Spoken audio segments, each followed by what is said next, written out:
Welcome to the Color Room Chat. I'm Kassidy. I'm a stylist at Salon 210. And I'm Reese Bond. I'm co-owner of Salon 210, stylist, and now part owner of Zero Limits EDU.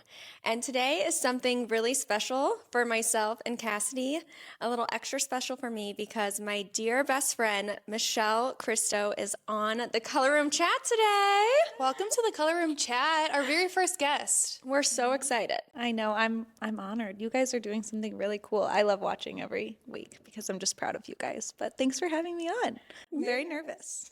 Don't be nervous. We're going to rip off the Band-Aid for Michelle because this is something I've been bugging you weekly. Are you going to come on? I want you on. She has asked me a couple of times and those text messages go unanswered. And so today is a dream come true because Michelle is the most humble human ever. So I'm going to kind of give a little background of who she is to me. She is the owner of Salon 210. She is the CFO. She runs the business. Our days, I don't want to know a day without you. You literally do it all. And she now has taken a business that had zero revenue and has taken it to a multi-million-dollar company in just 5 short years. So my first question for you, did you know that you were going to be, did you know when we opened Salon 210 that it was going to be as big as it's become? I think you know that answer, and it's absolutely not. I was like, is this going to be received by anyone? I fully thought it was just like me and you and Andrea, and we were just going to work together in our salon and forever. I don't know. I wanted more and I wanted employees, and the ultimate goal was I want to change the industry for other people, but absolutely not. I had faith, but I would, your inner critic is it very well could not be, and that's got to be okay too. So for the first 6 months, I think you and Andrea were trying to push and push and push to get ready to go and start hiring people, and I was like, wait, hold on. So no, I did not know that it was going to become this, especially not in the time span that it has, but I'm so grateful that it has been. I mean, it's incredible. And so I feel like it became this because of the three of us. And I just always thought oh, because we're hustling.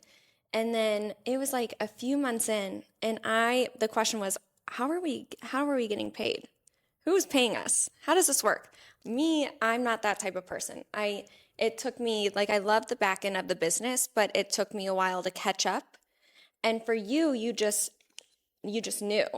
Yeah, I think that was the first reason why I was hesitant to bring people on was I know that the most important thing obviously in every single business is to have structure and systems in place, and I was I've always been someone that's got to run every idea by multiple people to make sure we're doing it right and make sure that what we're thinking is going to play out well and be sustainable long term. And so that was the ultimate reason why I was okay, we've got to have this down pat.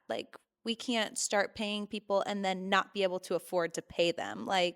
That is a very scary thing, right? And of course, taxes and all of that goes into it as well. So that was, the biggest thing is let's first get all these systems in place. And that has been I never knew that I would love it as so much, but I did immediately. So that's kind of how it started. That's crazy. So when you were growing up, was this something, did you always know you were going to be a CFO one day or do numbers? Has numbers always been your thing? It seems like it came very naturally to you. I think it evolved naturally between the three of us. Just, whenever we had this vision and we'd started the process of growing it and opening a salon, I think it came naturally between the three of us. But I would be lying if I said that was always a plan of mine. I think that it has evolved into that, and then it is evolved as I've grown into adulthood as okay, that is actually, something I really am passionate about. But initially, like in my early 20s, the responsibility scared me. It didn't seem like something I really wanted at all, but now I've grown to love it so much, obviously, and I want to do more constantly. Well, now you have three different companies going. I won't say the third because we're not ready yet, but you're running not just the salon, you're running the Zero Limits EDU team. You're also running all of the fun investments that we get to do along the way, and our third baby that's going to come soon, and well, I can say the second location. Yeah. So for you, what was your biggest like turning point? When did you start to learn and figure this out? Like if someone else wants to start their own salon, what advice would you give them? My number one would be invest in someone to help guide you and set systems in place. I think that one thing why a lot of other businesses, may not immediately start to thrive is, you think, okay, maybe I could do it myself and I can figure it all out myself. But once we took that time to invest into someone who has done it before and has done it to the scale that we want to do it to, I think that is the biggest thing that I would recommend is like definitely invest into putting your systems into place and invest into growing your team the way that it needs to. Like hire the people who need to be hired to make sure that it's successful. But aside from that, I would say I love that I have business partners. Don't go into it alone. I don't know how anyone could do it alone. There are so many people who do it alone, and I believe that they probably have a lot more people in place behind the scenes, like managers and the people to do it, because I don't know how any one person does it to scale alone. So grateful to have you guys because I couldn't do half of the things that you guys do. I just do the behind the scenes that nobody wants to do, but you guys do a lot of the stuff in front forward facing. Sorry. That's why in my life, Michelle, you are like my everything. You're my star. I said the other day, I was like, I wish I was married to you because I don't like days where you're not in my day because truly you make everything happen. You like turn the wheels, you get it done, and you understand things that a lot of people, I don't think their brains work that way. I know mine doesn't. I know there's days where I'm like dreaming and I'm just, when we started the head spa, I was just walking through the salon and you're following me like, well, what's the price point going to be? How much product do you need? What is the service going into the computer? I was like, how do you put a service into the computer? So for me and for Andrea and for the team and just anyone who gets to be in your life, it's very amazing to watch you and watch your brain turn. Yeah, I've always said, and I think that this is the easiest way for people to understand the dynamic is like, you guys are the dreamers, and I am like, I believe in everything you guys have, and I'm like, let's do it. How are we gonna do it? Now let's turn it into reality. Like, what are the steps that we have to do? So I'm a little bit more analytical where you guys have like huge dreams and I just love that I get to be a part of it. So who is one person that motivates you and inspires you? Because you have such big dreams. And I always wonder like who is someone that truly you look up to, that motivates you? Well, I mean, that's hard. I don't know. I have a lot of people that I like look up to in my life and I have a lot of friends who own businesses and it's hard to pick one person, but like I don't know. That's a hard question. Yeah. I don't See, I was like, for you, I was thinking maybe our mentor. Well, Maybe, yeah. in like a business sense, but Yes. there's so Oh many my different gosh. chapters. Our mentor, like I look up to him so much, but I thought we're not supposed to say that he mentors us. So we Oh can't yeah, we talk can't about talk it. about it. See, this is so good. This is why we need Michelle's you. around. Tell people Oh my goodness. Okay, well, he's amazing. because he only takes a couple of clients, and I don't think he wants to take on more. So I don't think he wants Top us secret. talking about It is really top secret. This could actually we could Reese we is could getting get us in trouble dropped. here. No, that is very true. But this person is pretty amazing. And when you two speak, my head just spins, and I don't know what you're even speaking about. But I feel I make them like be on every single meeting anyway. yes, and Like, focus. You need to know what's going on. seriously, that happens. It is really nice to have somebody who's been in the industry a lot longer than you have, who's been around the block, and so lucky that like every other month we get to meet with this person, and he just, I don't know, he helps keep us grounded because we have a history of like being like, let's do it, and then we blow it out of the water, which has always been so amazing. I'm always so proud of that. But like we have people to run our ideas by to see, okay, ultimately we always end up doing our ideas anyway, even if it's recommended against. But it's really, really nice to have somebody in the industry who you look up to and can attach, real life scenarios. It really is. It's amazing because I think you've taken the company from a small business, and we are still a small business, but what you've done behind the scenes is amazing. Like, it's very hard to understand, but I think a lot of salon owners would benefit from knowing, like, what was the number one thing, because right now it is hard to grow a business in this economy, but what was the number one thing you did with the income of the salon that really benefited it and took us to that next level? Yeah, I think that first and foremost, like understanding, okay, revenue doesn't mean like income, because half of it goes out the door right away. And like your account can fluctuate so much on any given day just based off of, is it payroll? Are the taxes going out? Is the 401k going out? The number one thing is first and foremost, invest back into your team, right? Like that has always been our number one goal. Like every time we have extra that we're like, okay, what's the plan? Is like reinvest back into yourself, reinvest back into your business, reinvest back into your team, because a happy team is going to grow revenue so that you can do more and do more and do more. And that's always been something I've been really proud of with us, is like, yes, the margins are thin, even when business is incredibly busy, whenever the parking lot is full and everyone thinks, okay, this business is just thriving, which we are, but the margins are still thin. But whenever you have a happy team and an inspired team and an educated team, when you invest back into your people to make sure that they're getting things that no one else is going to give them, that's when things like behind the scenes can start to grow more and more, so you can invest back. I think that's incredible because a lot of people would see that money in the account and they would just keep it.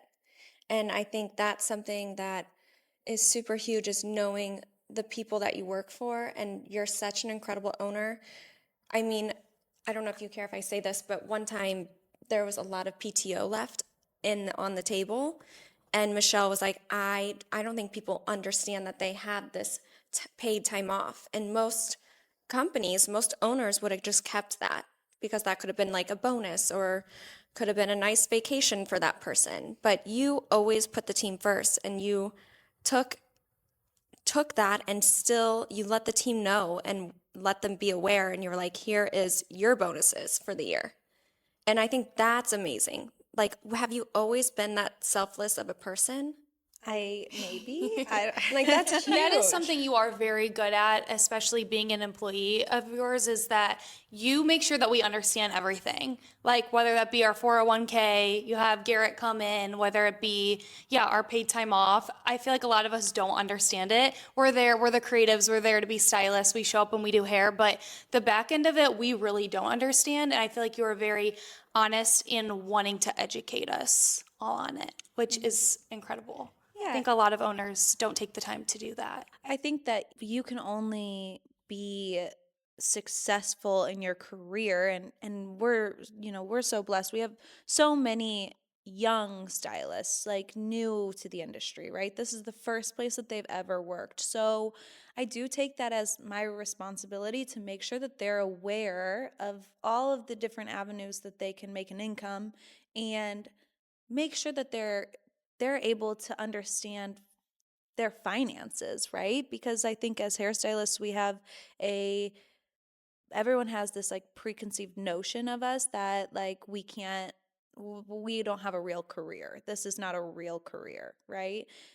It is a real career. And if you understand your finances, you can do anything, right? And so, like, that's kind of, yeah, the PTO is a great example. Like, I just don't think people understood, like, just ask and the money comes on your paycheck. And, like, and it's so simple, and that's a very small piece of it. But, like, I think that it is so important, and it is something that like I don't take lightly, is trying to show people the career that they can have, and like the life that they can have and what they can do, you know. I love that. I'm very, very thankful for it because I don't understand, that isn't natural to me. And so I feel safe that I have you in my life because you'll always take care. You always understand, you always know how to run a multi-million-dollar company and do it the right way with the right, just your heart is so pure. Thanks. I love it. Where did you, like, from your childhood? I know you came from a huge family, but like, was this always your role in the family? No, I'm the youngest. Yeah, Everyone like you're else the has baby. taken care of me my whole life. You always have been like, that's what someone asked. I was like, well, she's like our baby. We love her.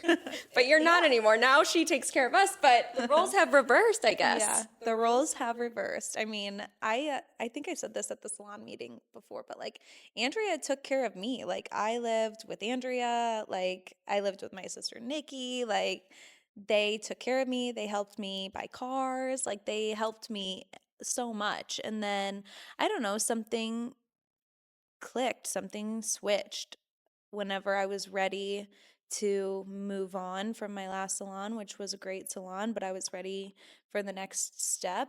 It was just like I had to shift my identity. I think that's the number one thing that happens. Like, and I would love for people to know about like owning a salon or opening any type of business is not necessarily about more freedom. It's actually about more responsibility and taking on responsibility.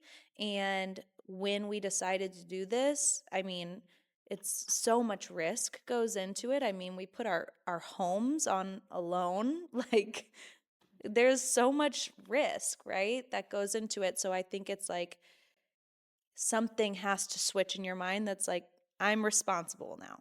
This is responsibility. And I was 27 when we opened the salon. I had just turned 27 when we opened the salon. And so I was 26 when we were starting to plan all of this. And I don't know, something flipped in my head and I was just like, I'm ready to like take this to, step into myself and take myself more seriously. That's amazing because some people still don't have that moment. And for you to have it at such a young age, and you have changed into, you are an entirely different person. It's really amazing to be a part of and to see. And not that that was anything, but you took on such a huge role and responsibility at such a young age. And like you came and brought it and then took it to the next level. Did you know that you wanted to step into that role when you opened the salon, running the back end of it? Or how did you know that's the role that you wanted to do? I didn't want to, and I don't want to like, it's not that I didn't want to. It's, I love you both, but like I said, you guys are the dreamers, okay? So, like, you guys have big dreams. And I just felt like, especially after we had met with multiple accountants before we opened the salon, and when we met with those people and they just doubted us like so hard. I mean, we literally, I can't even, we had a guy literally say to us, I don't think you should open a business. I actually think you should just go work for someone. And I can't even be a part of this. Like, I don't want to, like, I swear that happened. And so I don't know. We had a lot of doubt. And we were like, first of all, we're trying to pay you to do our accounting. So like, hello, like I don't know. Yeah, take our money. No, he didn't. But that's okay. I think in that moment I realized like I don't ever want to get taken advantage of. So if there comes a point where I am going to pass this off to someone, I first want to understand every single part of our business, and I didn't think that that was something that you guys were going to do because you guys were so heavy behind the chair. You guys have big dreams. You guys are very focused on the brand, the aesthetics, and all of those. So it's like, where can I fill in and where can I bring value? Because I didn't think I was going to bring clients because I couldn't. And so I just was like, you know what I'm going to do? I'm going to understand every single bit of this business so we never ever get taken advantage of. And we are so thankful for that because we would have. It happens all the time. If you didn't understand that, I don't know what we would have done. The first 2 to 3 days, you tried to teach me square at that point, and I just lied and said I understood it, and I just didn't charge people. I just wasn't getting paid the first 3 days. I do remember that. Until I would have Chad come in, my husband. And then eventually I did tell you, I was like, I can't do this. I don't understand. We hired someone, and then Michelle really took over, and you took it to the next level. You did all the buy-in, everything. How did you learn how to do it all? Did you teach yourself or did you have to ask for help? I mean, I leaned on a lot of people. I leaned on people who had been working with QuickBooks, who had been working with Excel, like teach me, met up with friends. I met up with David. I met up with Yasmin. Like they helped me the very beginning. And then we hired an accounting team and they taught me so much. Like they helped me so much. And then of course, we ended up hiring Summit Salon, and they came in and they helped us with our systems. But in all of those experiences, I learned things, right? So you're learning, and then you can take it and you can take charge the next time, like the next situation. And I think that that's, I mean, you've got to lean on the people who you know have strong suits in different areas, and then you start learning. And then, of course, you can do your own research and you can grow within that. So I think it's just seeking out people who know, better than you, and understanding that eventually you will know better than, especially in our industry. I'm like, I don't pretend like I could go do this for any business, but I could do it for a hair salon because I understand hair salons.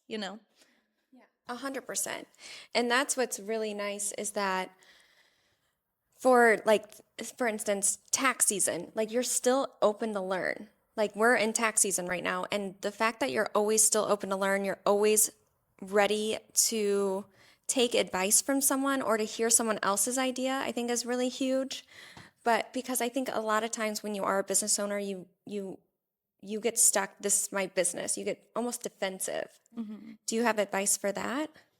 Well, taxes is, I never pretend that I'm going to be a tax expert. I always still want to learn more about taxes. I like I'm always like, let's go to this like tax summit. Like someone teach me ways, because I'm never going to be an expert at that, like at all. So always, always open to learning. But I think that you guys have helped me realize a lot that like creative ideas can be really, really successful when they're launched correctly. And creative ideas can be really, really successful with the help of social media and the right people in place. And so I've tried to always be open to very creative ideas that will grow the business, because my mind is very analytical. And so in that way, I don't feel like I can pretend to be like the creative mastermind behind it. I just am like, okay, well, if this is what we're gonna do, then how are we gonna do it and make it the best that it can be, you know? I love that. Do you care if I get really raw with you right now? Sure. Okay, what is one thing that you wish you would have done sooner, or maybe a mistake or something you would have done differently? I think there are definitely a few. And so it's hard like to come directly to mind with one thing, but I think from like a more financial aspect, I think one thing was left on the table for a while, which was like not investing your money into the right places or putting your money into the right places where it's continuing to grow. I think one thing we know, obviously, I know from a personal aspect, is if your money isn't growing year after year, just sitting, then you're actually losing money because the cost of living goes up every single year, right? So if your money isn't making money, that's not good. But that's because our account fluctuates so much on any given day with payroll and taxes and all of that. I love to like leave a really big cushion, because God forbid another COVID happen or something like big. Like I said earlier, the risk is so on you. Like you have to make payroll no matter what. Like the money has to be there no matter what. And so I never thought about putting our money somewhere that it was like a high interest earning account. And so that's one thing that I wish I would have done sooner, is like take that more seriously, because ultimately if you don't, you're kind of leaving money on the table. So That was a good one. I feel like I just relearned a lot because that's so true. And payroll is a scary season. I have spoke to a lot of new business owners, and as soon as they do payroll, they want to throw up. What advice would you give to that? How we have a massive payroll. I can't look at the numbers because it scares me. I can't believe we're there. Yeah. How do you not? every 2 weeks, our payroll alone is over $100,000 that comes out of our account. And then of course, you build that back up. But it is every 2 weeks, just the payroll alone. That's before taxes. That's before 401k matches. That's before everything is over $100,000. Which at first, it like scared me, and I would be panicky. And for a couple years, I was like, this is scary. But I think one thing that comes with learning the numbers is how to operate with clarity and understanding and having financial literacy is knowing exactly how this works, and it gives me a lot more confidence, so I don't operate based off of the vibe and how everyone's like, the salon is slow. I'm operating off of numbers. Like, it's not slow. It's absolutely not slow. It's a quiet season because everyone's sick, and everyone knows that January and February is a quiet season. But I can look at the numbers, and I can know, like, no, we're all doing great, and like everything's still great. And so I think that as like a business owner, being prepared for payroll is the number one most important thing, because you want to have 2 to 3 times your payroll in your account at all times in case something like COVID were to happen or something like that. But I think understanding your business is knowing, and we've always been very lucky that we don't have like slow periods, and we don't have quiet times as much as you might feel like it. Our business has stayed very consistent month after month. We are very lucky for that. That is 100% true. Yeah. And so you're such a powerhouse. You're so intelligent. Everyone just who is listening now has probably learned so much from you. Like, how do you balance it all? Because you're still doing hair behind the chair full time and running the business, and you just had a brand new baby to your family. How are you doing it all? Some days I don't know, and some days I'm like, this is just how it's meant to be. So I don't know. I still do hair 3 days a week. I think time, I've always said this, and so I feel repetitive when I say it, but time blocking is very important to me, and understanding where I'm needed the most at that time, right? Like, I don't think that balance is perfect, and doing everything an equal amount of time is like half your time off and half your time. There are some weeks that, yeah, maybe I do need to work 60 hours, and then there are some weeks that maybe I work 30. And so, you know, obviously I'm with clients 3 days a week at the moment, and when I'm there, we all are fully present when we're in the salon with our clients, because that's the way that we book, and that's what's demanded of us. But of course there are nights where I used to stay up until midnight doing payroll or whatever. Like, there are nights that I go home, and yes, I am reviewing numbers and I'm catching up on emails and things like that. But then I'm so blessed to get the weekends off. So, unless, of course, I need to work on the weekends, which my husband fully accepts, and it's okay. He understands. We're definitely working this weekend. Yeah. We work, I think that that's the thing with balance, is like, you just take it where you can get it, and you have to find time for it all. And I think that that's okay. I think it's okay to acknowledge, like, yes, like, work sometimes has to run your life, and that's okay, because look how blessed we are with everything we have. 100%. I think time blocking is huge. That's what you taught me, and I'm still learning it. But you're so organized with your time, and you give 100% to where you're at the moment. And I know you had a really short maternity leave. Like, how would you say, which I'm so lucky that you came back straight away for the back end of the business, but you had your time at home.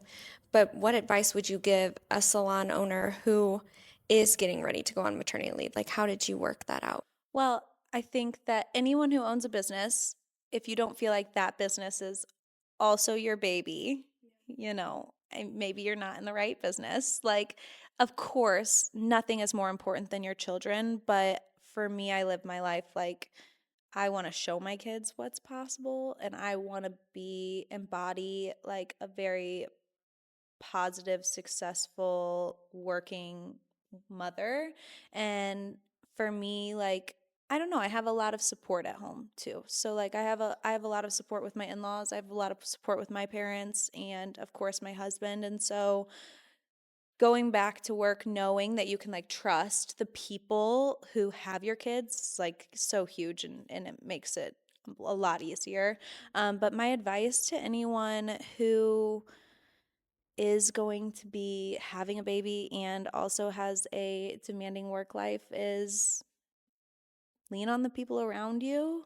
And then, of course, when you're home, make it fully about being present with that baby and with your family, of course. So, Yeah, because I mean, you as our CFO, you really we still needed payroll to go. We still needed the 401ks to happen, and we did a lot of prep for tax season, like leading up. We probably start in October, September, start talking about it.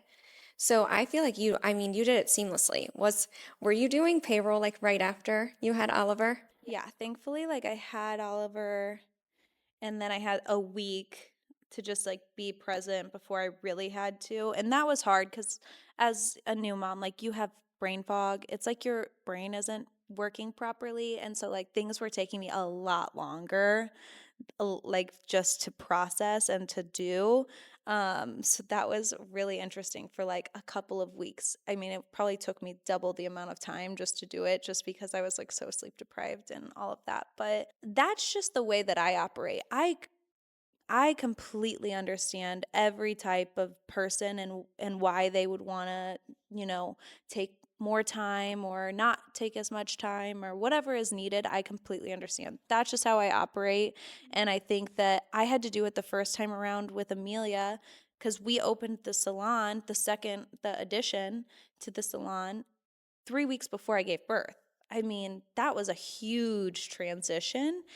And there was no time to take off with that. So actually, I felt like my maternity leave with Oliver, I got 8 weeks off. Like, I mean, I was working, but like for me, I thought that was a good amount of time to take off away from clients. With Amelia, I only did 6 weeks. And same, you had Xander, and that was in the midst of us opening the salon as well. Like, and you didn't take as much time as you probably could have or should have, just out of fear of the company, because we are the company, so you really can't. But I just feel like you did it so seamlessly the second time around. I was like, I'm like, did you plan with your doctor around payroll? But you did so great. You did amazing, and I don't think anyone knows that with Mimi, you went into labor, our front desk called in sick, and we really do it all, and Michelle was working front desk on a Friday evening. I went into labor, and then I was like, I think I can wait a couple of hours. And I drove myself straight to the hospital. Yes. Like, you were a great front desk staff that day.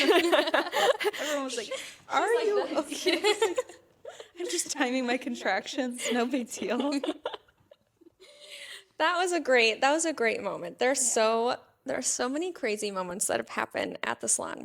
What's one of your favorites? Besides, that's one of my favorite moments, and I wasn't even there. One of my favorites that I love to talk about is like how we operated the salon for a year and a half, and our color room was our laundry room, and it was also our break room, and it was our office, and it was about the size of this stage like that we're sitting on. Actually, half the size of the stage. It was appalling, and we all always just said, like, we just need a video camera in the corner that we can just like watch all of the things that are happening at the same time. Like, Reese was pumping, and like one person's the chaos. Like, that is one of my biggest and most favorite memories. And I wish that like our team now understood, like, we feel so blessed with everything that we have in the space that we have. So because we're like, oh my gosh, we get to separate our laundry room from our color room. That is a big deal. That's a luxury. Luxury. We don't have to eat where we mix the color anymore. Like, there's no hair in our food. That's my favorite. Oh, that is the best. I forgot about that breast pump. Yeah, it was the old time one too, because I'm so cheap, and I was like, I'm not spending a dime. Only doing this for so long. Yes, that was good times. And so now you're coming up on 5 years and your second salon, and it's so amazing to see how humble you are. Like, I don't think you even know how amazing you are some days. And I know imposter syndrome is real. And for the second salon, what's your next dream? What's your next goal after this next salon? Well, I'll let you guys decide the next goal after the new salon. I'm like, You'll figure out how to make it happen. reel it in. Like, you guys are like, oh, let's do a hair school. Let's do a third salon. Let's do this. I'm like, let's get through the next dream first. The first dream is opening the next salon, and I have full confidence. Like, this next step feels like fate. It just feels so right. And so I just am all about, like, I'm like, let's step into this. Let's give it all we've got. Like, we're human beings. We only have so much time. We only have so much energy. So I'm like, let's fully step into this moment, and like, let's give everything just like we gave the first, whenever it was just our baby and it was just the three of us. Like, we gave everything. And when we were opening our second addition to Salon 210, when we expanded, I mean, we were there like 15-hour days every single day. And I mean, that's just what it takes to open a business. And so I'm like, all right, we're going to step into this.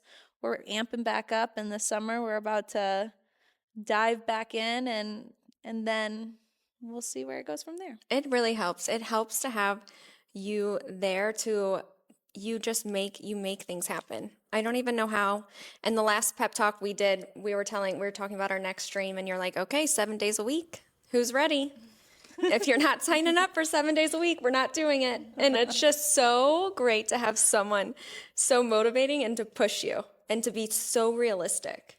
Yeah, well, you have to be realistic. Like, if you want something to be as successful as like what we have created, I feel like what we've created is wildly successful. And of course, I don't like overshare, of course, but to be able to reinvest back into yourself and do it without putting yourself into an absurd amount of debt, I think, like, yeah, you have to be realistic about, well, you don't want it to fail, like, so let's be realistic. Let's, of course, put the right people in place, but we are the business and we have an incredible team and we need to be able to support them as best we can. So, That.